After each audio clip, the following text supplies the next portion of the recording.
దురదృష్టవశాత్తు మన ప్రాంతంలో వచ్చినటువంటి ఈ వరద విపత్సానికి ప్రజలు అల్లకల్లోలమై బాధపడుతూ ఉంటే స్థానిక ఎమ్మెల్యే భాష్యం ప్రవీణ్ గారు మరి విగ్రహాలను మార్చుకొని వారికి సేవలు చేస్తూ ఉన్నారు. మరి 10 లక్షల రూపాయలని గ్రామ పంచాయతీలు కూడా అనౌన్స్ చేశారు ఎమ్మెల్యే గారు. నంబూరు శంకరరావు, మాజీ ఎమ్మెల్యే నంబూరు శంకరరావు గారు గడిచిన 10 రోజుల నుంచి ఈ నియోజకవర్గంలో ఉన్నటువంటి వరద బాధిత ప్రజలు ఇబ్బందులు పడతా ఉంటే కనీసం అడ్రస్ లేడు. 10 రోజులే కాదు, ఆయన ఓటమి చేతి ఇప్పుడు సుమారు 100 రోజులు అవుతుంది. ఈ 100 రోజుల నుంచి కూడా ఈ నియోజకవర్గంలో ఉన్న ప్రజల్ని తిరిగి చూడాలని కూడా అనిపించిన దానికి మరి అటువంటి శంకరరావు గారు ఈరోజు ఏ ఉద్దేశంతో పెదకూరపాడు నియోజకవర్గానికి రావాలనుకుంటున్నారో సమాధానం చెప్పాల్సిన అవసరం ఉంది.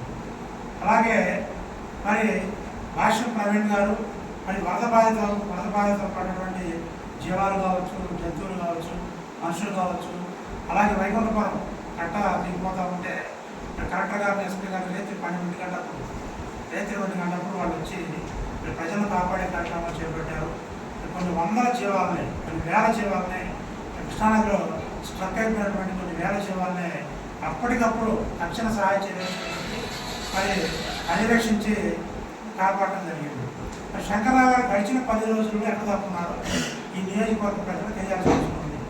మరి ఇప్పుడు ఎందుకు వస్తున్నారు? కేవలం రాజకీయాలు చేయడం కోసం మాత్రమే ఆయన వస్తూ ఉన్నారు. ఎందుకంటే గతంలో ఆయన ఇక్కడ ఎమ్మెల్యేగా ఉన్నప్పుడు ఇక్కడ ఒక విశ్వ సంస్కృతికి బీజం వేశారు. తప్పుడు కేసులు పెట్టడం, పీడియాక్లు పెట్టడం, మాట్లాడడం వల్ల జైలుకు పంపించడం, ఎవరైనా ప్రశ్నిస్తే వాళ్ళ మీద తప్పుడు 307 కేసులు, ఎక్కడ కేసులు పెట్టి జైలుకు పంపించడం, ఈ విష సంస్కృతిని పెదకూరపాడు నియోజకవర్గం గతంలో ఎప్పుడూ లేదు. మరి నంబూరు శంకరరావు గారి ఆధ్వర్యంలో ఒక విష సంస్కృతి బీజం పడ్డది. మరి ఆయన ఈరోజు పెదకూరపాడు నియోజకవర్గం ప్రజలు చీకొట్టి చిత్తుగా ఓడించారు. మరి ఆయన్ని ఈరోజు తెలుగుదేశం పార్టీ శ్రేణిలో, బీజేపీ శ్రేణిలో, జనసేన శ్రేణిలో కాదు, ప్రజలు వారి రాకని స్వాగతించడం లేదు. పెదకూరపాడు నియోజకవర్గంలో ఆయన అడుగు పెట్టాలంటే కొన్ని ప్రశ్నలకు సమాధానం చెప్పాలి. అసలు గడిచిన 100 రోజుల నుంచి ఎక్కడ దాక్కున్నాడు ఆయన? అలాగే 10 రోజుల నుంచి ఫ్లడ్ వస్తే మరి కనీసం మినిమం బాధ్యత కూడా వహించకుండా మరి ఎక్కడ దాక్కున్నాడు? మరి ముఖ్యంగా ఈరోజు అమరావతి రాజధాని అంశం మీద ఆయన స్టాండింగ్ చెప్పాలన్నటువంటి అవసరం కూడా ఉంది. మరి మీరు 3 రాజధానులకు అనుకూలమా లేదా అమరావతి రాజధానికి అనుకూలమా కూడా చెప్పిన తర్వాతే ఈ పెదకూరపాడు కాన్స్టిట్యూన్సీలో మీరు అడుగు పెట్టాలి. అలాగే మరి ప్రస్తుత ముఖ్యమంత్రి వర్యులు చంద్రబాబు నాయుడు గారు వైకుంఠపురం బ్రిడ్జికి శంకుస్థాపన చేశారు. గడిచిన 5 సంవత్సరాలు అధికార పార్టీ ఎమ్మెల్యేగా ఉండి మరి ఆ బ్రిడ్జి నిర్మాణంలో మీరు తీసుకున్నటువంటి చర్యలంటే కూడా ఈ నియోజకవర్గ ప్రజలు చెప్పాల్సిన అవసరం ఉంది. మరి మీకు తెలిసింది ఒకటే, తప్పుడు కేసులు పెట్టడం, పీడీ యాక్ట్లు పెట్టడం, ఎవరన్నా ప్రశ్నిస్తే వాడి మీద లిక్కర్ కేసులు పెట్టడం, తప్పుడు కేసులు పెట్టడం, వాళ్ళ జైలు పంపించడం, వాళ్ళ కుటుంబ సభ్యుల్ని హింసించడం, హెరాస్మెంట్ చేయడం తప్పితే మీ దృష్టిలో రాజకీయం అంటే అదే. రాజకీయం అంటే ఏందో కేవలం 3 నెలలు అవుతుంది భాష్యం ప్రవీణ్ గారు ఎమ్మెల్యే. ఈ 3 నెలల్లో ప్రవీణ్ గారు ఏం చేస్తున్నారో చూస్తే మీకు రాజకీయం అంటే ఏందో కూడా తెలుస్తుంది. నంబూరు శంకరరావు గారు అని ఈ సందర్భంగా తెలియజేస్తున్నాను.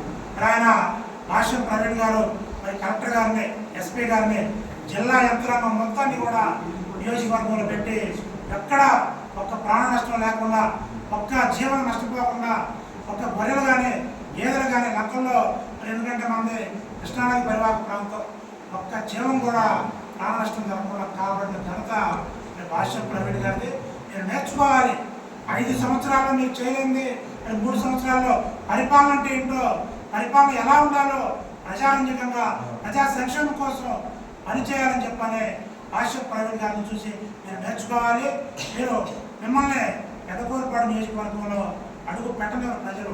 మీరు అడిగినటువంటి ప్రశ్నలకు మీరు సమాధానం చెప్పకుండా, మీరు పెట్టించినటువంటి తప్పుడు కేసులకి మీరు సమాధానం చెప్పకుండా, మీరు పెట్టినటువంటి పీడీ యాక్ట్లకి మీరు సమాధానం చెప్పకుండా, మరి మీరు పెట్టినటువంటి లిక్కర్ కేసులు, తప్పుడు లిక్కర్ కేసులకి మీరు సమాధానం చెప్పకుండా, మీరు పెట్టినటువంటి తెలుగుదేశం పార్టీ కార్యకర్తల మీద, జనసేన కార్యకర్తల మీద, బీజేపీ కార్యకర్తల మీద మీరు పెట్టించినటువంటి తప్పుడు కేసులకు లెక్క తేల్చకుండా మిమ్మల్ని పెదకూరపాడు నియోజకవర్గంలో ప్రజలు అడుగు పెట్టినವರು నంబూరు శంకర్రావు అని చెప్పి ఈ సందర్భంగా తెలియజేస్తూ, మీకు చేతనైతే భాష్యం ప్రైవేట్గా చేస్తున్నటువంటి పనుల్ని మీరు మెచ్చుకోండి ముందు. మరి మీరు చేయలేని ఆయన చేస్తుంది ఈరోజు మీరు మెచ్చుకోవాలి. ఈ వరద బాధిత ప్రజలకి మీరు ఏం చేశారు ఇప్పుడు దాకా, ఏం చేయబోతున్నారో మీరు చెప్పండి. అంతేగాని కేవలం ఇక్కడ గొడవలు రాజేయడం కోసం, ఇక్కడ పార్టీల మధ్య అలాగే ప్రజల మధ్య కులాల మధ్య చిచ్చు పెట్టి తగాదాలు పెట్టడం కోసం కేవలం ఈ ప్రోగ్రాంను ఏర్పాటు చేస్తున్నారు. దాన్ని తెలుసుకోలేనంత మూర్ఖులు కాదు పెదకూరపాడు ప్రజలు. ఖబర్దార్ నంబూరు శంకర్రావు అని చెప్పి ఈ సందర్భంగా తెలియజేస్తున్నాను.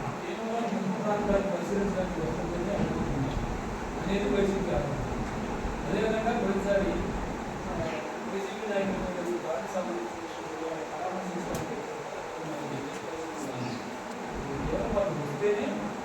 ముందు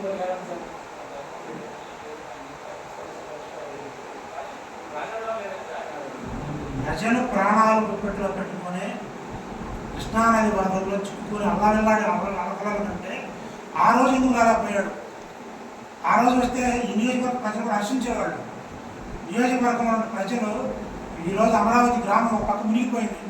ఎక్కడో పోయాడు ఆ రోజు నంబూరు శంకర్ ఎక్కడ దాక్కున్నాడు? ఈరోజు మొత్తం సాఫీగా అంతా అయిపోయి భాష్యం ప్రవీణ్ గారి పర్యవేక్షణలో జిల్లా యంత్రాంగం మొత్తం కూడా యుద్ధ ప్రాతిపదికన ఇక్కడ దిగి పనిచేస్తే ఈరోజు ఏదో సాగు తెలియని బుధరాజకీయం చేయడానికి వస్తున్నాడు తప్పితే ఈ నియోజకవర్గ ప్రజల మీద ఎటువంటి ప్రేమ లేదు. ఇంకో విషయం నేను చెప్పదలుచుకున్నా. మరి మొన్న అమరావతి చరిత్రలో ఇక్కడ చాలామంది ఉన్నారు, జానీ గారు కానీ వీళ్ళందరూ చూస్తూ ఉన్నారు. గడిచిన 50 సంవత్సరాల్లో ఏ రోజు కూడా మనమనే కాలనీ ఈరోజు మునిగిపోయి కారణం ఏంటి? కేవలం నంబూరు శంకర్రావు ధనదాహం, కేవలం నంబూరు శంకర్రావు గారి ఇసుక దాహానికి నదికి అడ్డంగా వేసినటువంటి కట్టల కారణంగా, కృష్ణానదికి అడ్డంగా ఆయన నిర్మించినటువంటి